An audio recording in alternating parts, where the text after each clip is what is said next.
Hello group 2 aspirants, ఈరోజు మనం science and technology recent current affairs మీద బిట్స్ని డిస్కస్ చేద్దాం.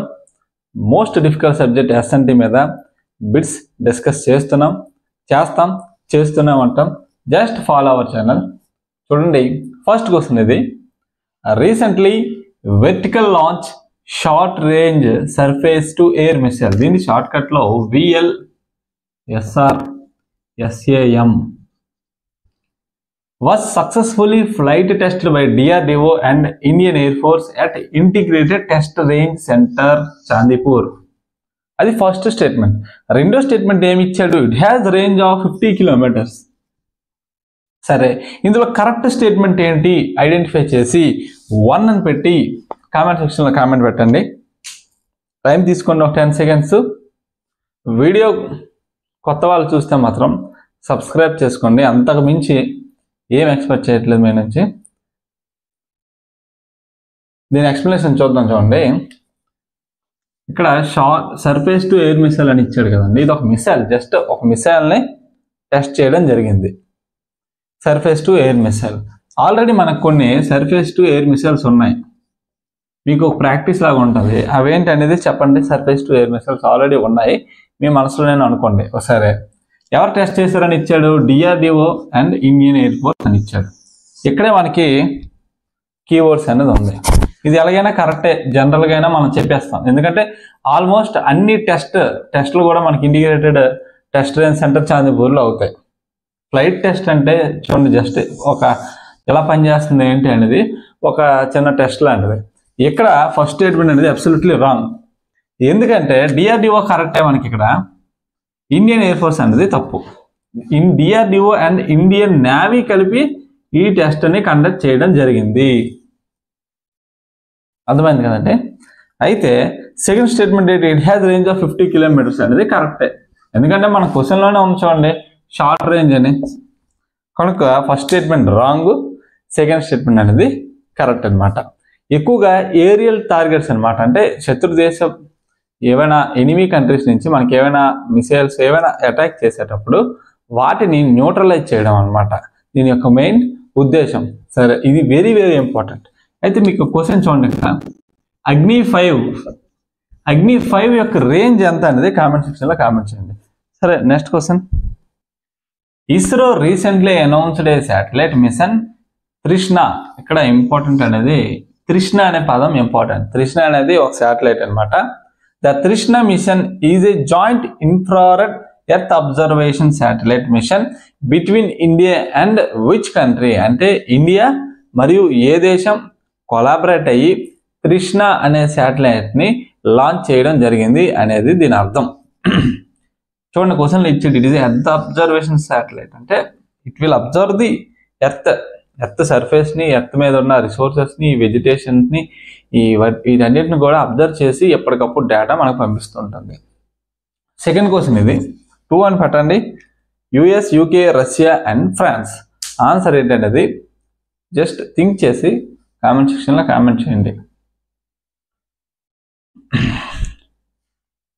గొంతు చిన్నది పెట్టేసింది, దేవరా మూవీ ఎఫెక్ట్ అది. సరే, దీనికి ఆన్సర్ వచ్చేసి చూడండి, ఫ్రాన్స్ అనమాట. ఇండియాకి ఫ్రాన్స్కి ఫ్రెండ్లీ రిలేషన్స్ స్టార్ట్ అయ్యి 60 ఇయర్స్ అవుతుంది. ఆ సందర్భంలో దీని గురించి టాపిక్ రావడం జరిగిందనమాట.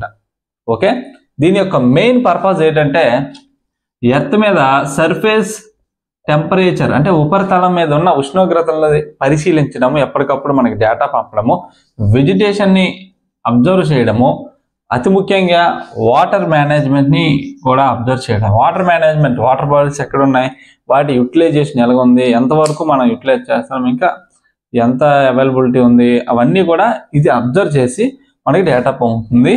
దీనికి India and ISRO space agencies collaborate అయ్యాయి. అయితే ఇక్కడ మీకు క్వశ్చన్ చూడండి, ఇండియా ఫ్రాన్స్ అన్నాం కదండి. ఇండియా ఫ్రాన్స్ కలిపి ఏం స్టార్ట్ చేశారు? ఇంటర్నేషనల్ సోలార్ ఏరియన్స్ అనేది స్టార్ట్ చేయడం జరిగింది.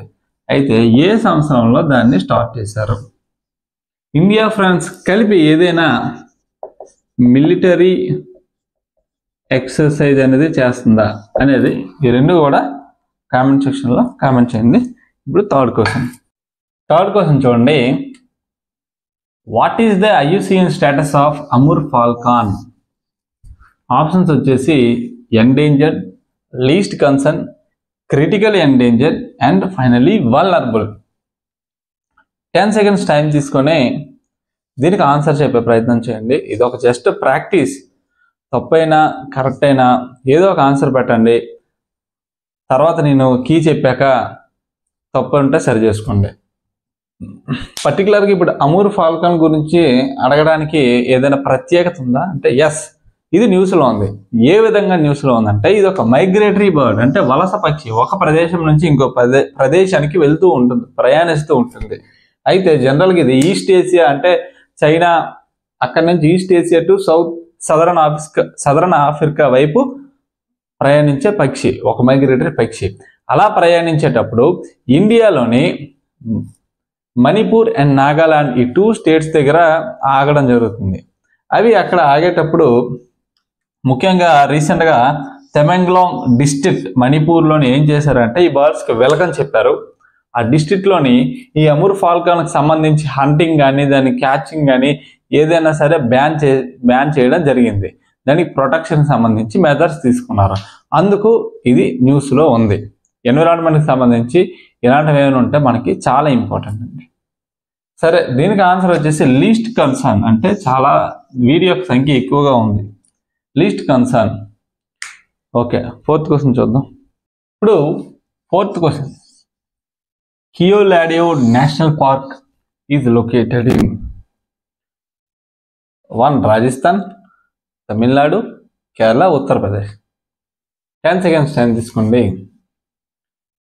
అయితే ఈ క్వశ్చన్ అడగడానికి ఏమైనా రీజన్ ఉందంటే ఎస్ ఉంది. ఇది ఇప్పుడు న్యూస్లో ఉందన్నమాట. చెప్తాను, ఎక్స్ప్లెయిన్ చేద్దాం. ఇది కియోలాడియో నేషనల్ పార్క్ అనేది మనకి రాజస్థాన్లో ఉంది. అయితే మీకు ఒక క్వశ్చన్ అనమాట, ఇది యునెస్కో హెరిటేజ్ సైట్లో గుర్తించబడినదా లేదా అనేది కూడా కామెంట్ సెక్షన్లో కామెంట్ చేయండి. సరే, India's first teal carbon study అనేది ఈ నేషనల్ పార్క్లోనే కండక్ట్ చేయడం జరిగింది. ఇప్పుడు మనం తెలుసుకోవాల్సింది ఏంటంటే టీల్ కార్బన్ అంటే ఏంటి, ఓకేనా? సరే, ఇప్పుడు చెప్తాను చూడండి. మనకి కార్బన్ ఎమిషన్స్ అనేది తెలిసిందే. కార్బన్ ఎమిషన్స్ ఒక ఇండస్ట్రీ నుంచి వచ్చింది అనుకోండి, ఆ కార్బన్ని మనం గ్రే కార్బన్ అంటారు. ఫర్ ఎగ్జాంపుల్ ఫాజిల్ ఫ్యూయల్స్ ఉన్నాయి. ఫాజిల్ ఫ్యూయల్స్ నుంచి కార్బన్ అనేది బయటికి ఎమిషన్ అయితే దాన్ని బ్లాక్ కార్బన్ అంటారు. అదేవిధంగా టీల్ కార్బన్ అంటే ఏంటో కూడా మనం తెలుసుకుందాం.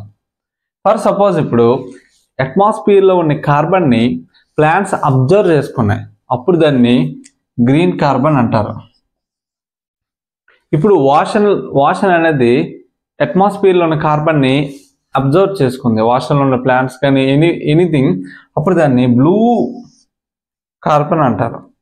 ఇప్పుడు కార్బన్ని అబ్జర్వ్ చేయడానికి ఇండస్ట్రీలో కొన్ని టెక్నిక్స్ వాడుతున్నారు. ఎందుకంటే కార్బన్ ఎమిషన్స్ తగ్గించడం కోసం, అది గ్రీన్ హౌస్ గ్యాస్ కాబట్టి. అప్పుడు ఇండస్ట్రీస్లో టెక్నిక్స్ వాడి కార్బన్ అబ్జర్వ్ చేసుకుంటే దాన్ని పర్పుల్ కార్బన్ అంటారు. సరే, ఇప్పుడు మనం అడిగిన పాయింట్కి వద్దాం. టీల్ కార్బన్ అంటే ఏంటి? ఫర్ సపోజ్ వెట్ ల్యాండ్స్ ఉన్నాయి కదండి, ఫ్రెష్ వాటర్ వెట్ ల్యాండ్స్. ఈ వెట్ ల్యాండ్స్ అనేది కార్బన్ని అబ్జర్వ్ చేసుకుంటే దాన్ని టీల్ కార్బన్ అంటారు. అది డీటెయిల్గా ఈ విధంగా మనం తెలుసుకోవాలి. ఇప్పుడు ఈ టీల్ కార్బన్ని స్టడీ చేసే ప్రక్రియ మనకి ఈ నేషనల్ పార్క్లోని కండక్ట్ చేయడం జరిగింది. అందుకు ఇది న్యూస్లో ఉంది. That is very important. క్వశ్చన్లో ఇదేనా అడగచ్చు డైరెక్ట్గా, మనకి ఈ విధంగా అయినా డైరెక్ట్గా అడగచ్చు.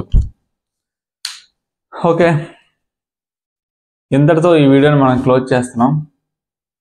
అయితే రీసెంట్గా వీడియోస్కి 3-4 days గ్యాప్ వచ్చింది. మా ఫ్రెండ్ తిరుపతిలో ఉంటాడు, వెంటనే కాల్ చేశాడు, వీడియోస్ ఏం గ్యాప్ ఇచ్చావు అని అడిగాడు. అంటే రెగ్యులర్గా నేను ఎప్పుడు పెడతాను వీడియోస్ అని చూస్తున్న వాళ్ళు ఉన్నారని కూడా నాకు అర్థమైంది. నా దగ్గర డిజిటల్ బోర్డ్ లేకపోవచ్చు, ఎక్కువ మంది స్టాఫ్ లేకపోవచ్చు, ఓన్లీ నేను ఒక్కడనే చదువుకొని బిట్స్ ప్రిపేర్ చేసి మీకు చెప్తున్నాను. నేనైతే ఎక్స్పెక్ట్ చేయలేదండి ఇంత హ్యూజ్ రెస్పాన్స్ మీ నుంచి వస్తుందని. Once again thank you very much from my bottom of heart. Thank you.